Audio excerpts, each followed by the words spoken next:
Assalamualaikum warahmatullahi wabarakatuh. Bagaimana kabar Ananda Solih Solihah hari ini? Semoga selalu dalam keadaan sehat. Ananda Solih Solihah ketemu lagi dalam pembelajaran hari ini. Sebelum pembelajaran dimulai, Ananda Solih Solihah sudah terlebih dahulu melakukan kegiatan majelis pagi, yaitu Ananda Solih Solihah sudah melakukan sholat duha dan murojaah.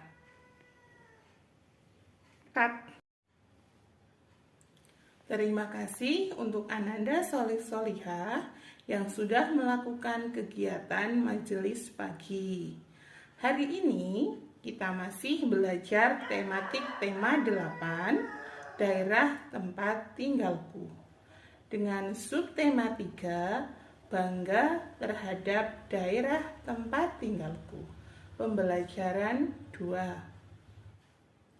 Setelah mengikuti pembelajaran hari ini, Solih Solihah diharapkan dapat menyebutkan karya seni rupa 3 dimensi dan contohnya menyebutkan unsur-unsur yang ada dalam cerita fiksi serta menyebutkan hubungan antara gaya dan gerak benda. Siapa yang tahu benda 3 dimensi?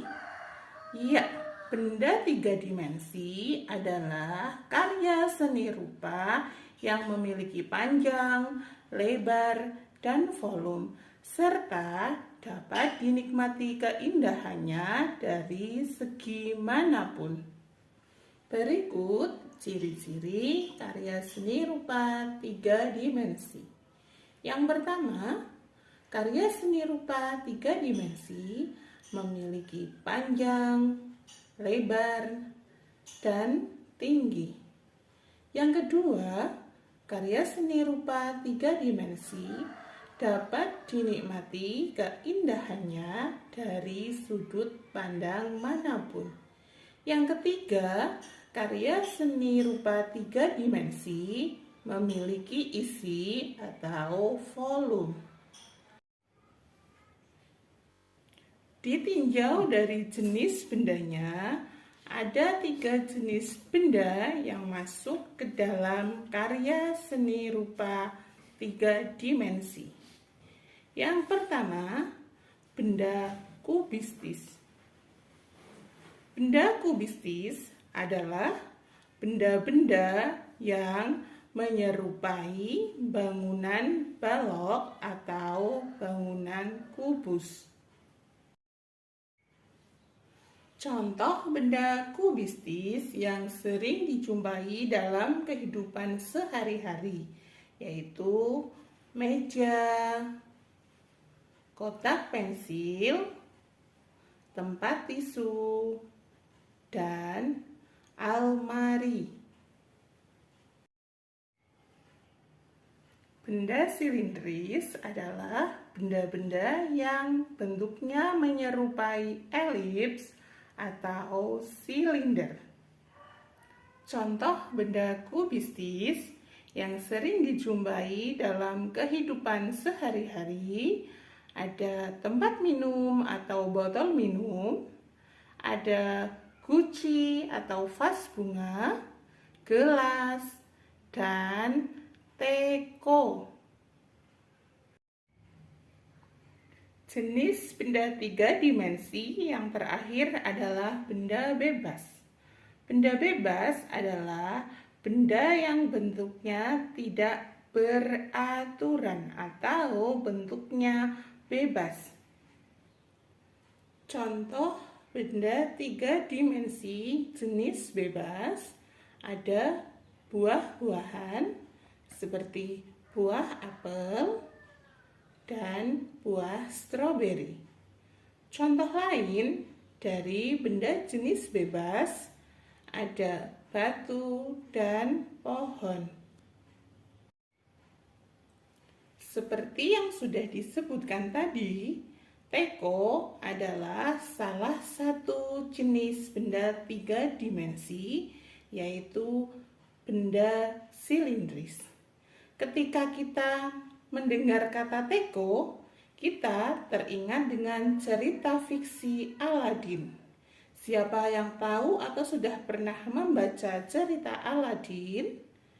Ya, cerita Aladin dan lampu ajaibnya adalah salah satu contoh cerita fiksi. Apa itu cerita fiksi? Cerita fiksi adalah cerita rekaan atau imajinasi dari penulisnya. Cerita fiksi bersifat tidak nyata atau tidak asli. Mari disimak tentang unsur-unsur yang ada dalam cerita fiksi atau lebih dikenal dengan unsur intrinsik. Ada latar atau setting, ada penokohan atau perwatakan, ada tema, ada amanat, dan ada alur cerita. Mari kita bahas satu persatu tentang unsur-unsur yang ada dalam cerita fiksi. Yang pertama adalah latar atau setting.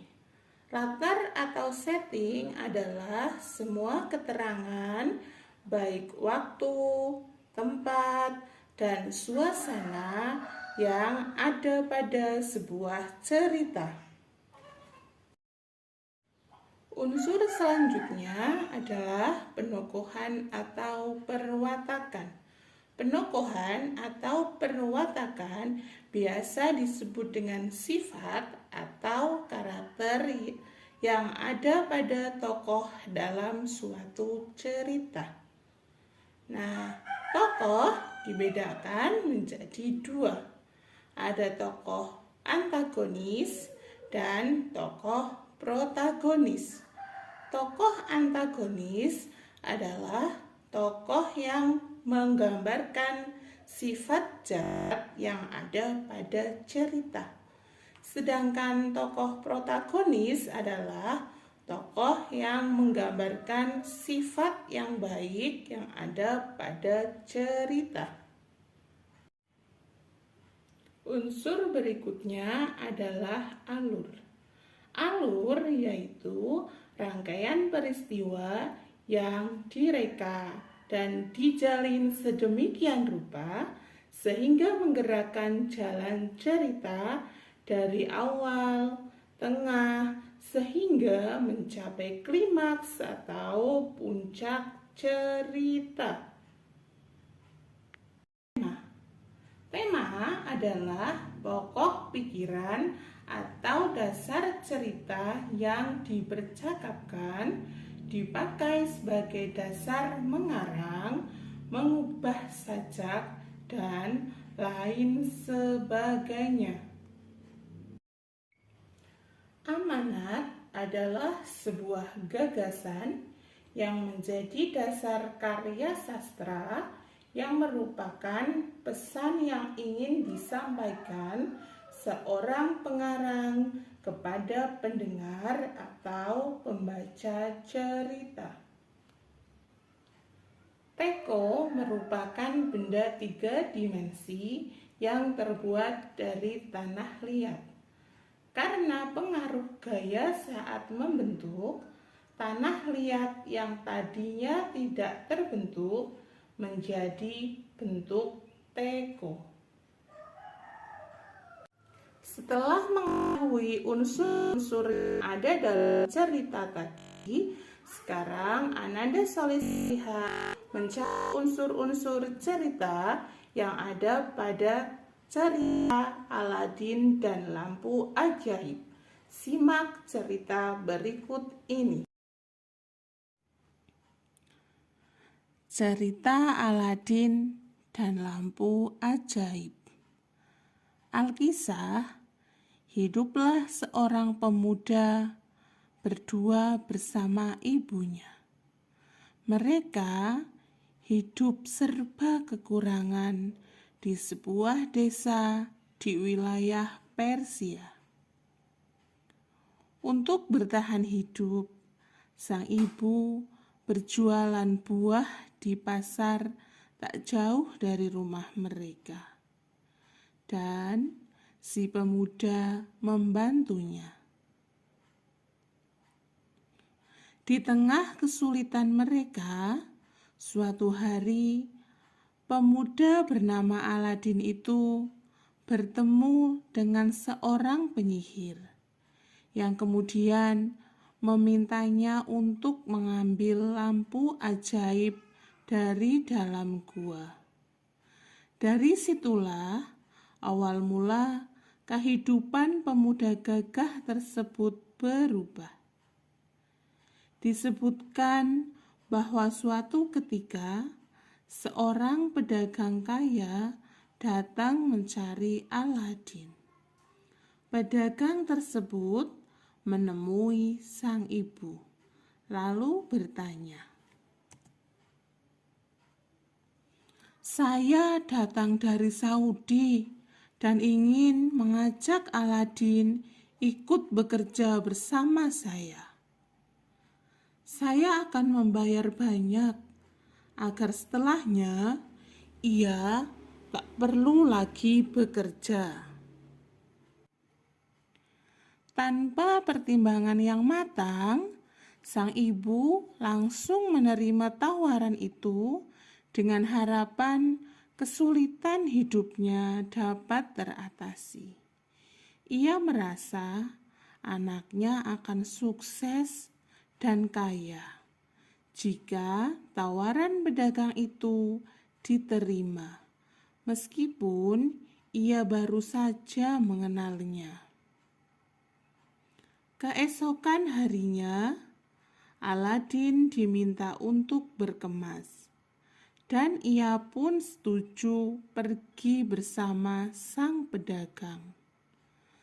Sayangnya, ia dan sang ibu tidak menyadari bahwa ternyata pedagang itu adalah seorang penyihir dari istana yang menyamar. Dalam perjalanan, mereka berhenti di sebuah tempat terpencil. Sang penyihir mengeluarkan bubuk ajaib dari sakunya, lalu melemparkannya ke tanah.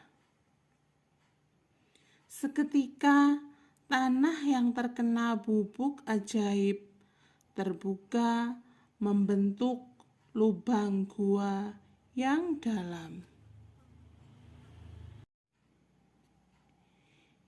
Ia sempat curiga, tetapi tetap menuruti perkataan sang penyihir dan masuk ke dalam gua. Di sana, ia melihat banyak emas, hingga pandangannya tertuju pada lampu tua nan kotor di salah satu sudut. Ia pun mengambilnya, lalu memanggil penyihir agar membantunya keluar. "Aku akan membantumu, tapi serahkan dulu lampunya padaku," kata sang penyihir. "Tolong bantu aku keluar dari sini. Akan kuserahkan lampunya setelah sampai di atas." Aladin memohon beberapa kali, tetapi tidak juga ada jawaban. Lantaran kesal, tak juga mendapatkan lampu yang diinginkan, ia malah menabur kembali bubuk emas untuk menutup lubang di tanah tersebut. Alhasil, Aladin terjebak di dalam sana, terkubur bersama harta karun dan lampu tua. Sadar dirinya tidak bisa apa-apa di dalam gua, ia iseng menggosok-gosok lampu, membersihkannya dari debu. Namun, siapa sangka lampu yang dipegang Aladin merupakan benda ajaib. Gaya adalah tarikan atau dorongan yang terjadi pada suatu benda. Gerak adalah perubahan kedudukan posisi suatu benda setiap saat terhadap sesuatu acuan atau tempat yang dianggap diam. Mari belajar hubungan antara gaya dan gerak. Perhatikan anak yang bermain ketapel. Hubungan gaya dan gerak pada peristiwa bermain ketapel yaitu gaya tarikan yang diberikan pada karet ketapel akan menimbulkan gerak pada batu yang membuat batu terlempar dari ketapel. Hubungan gaya dan gerak selanjutnya yaitu pada peristiwa menimba air. Hubungan gaya dan gerak saat menimba air adalah gaya yang dilakukan saat menarik tali timba menyebabkan timba yang semula diam menjadi bergerak naik. Hubungan gaya dan gerak pada peristiwa membuat gerabah adalah gaya dan gerakan dari tangan akan mengubah bentuk tanah liat menjadi gerabah.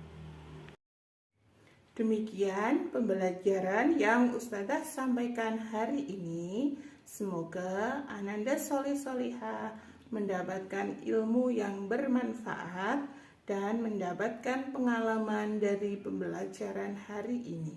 Terima kasih atas perhatiannya. Ustazah akhiri, billahi taufiq wal hidayah. Wassalamualaikum warahmatullahi wabarakatuh.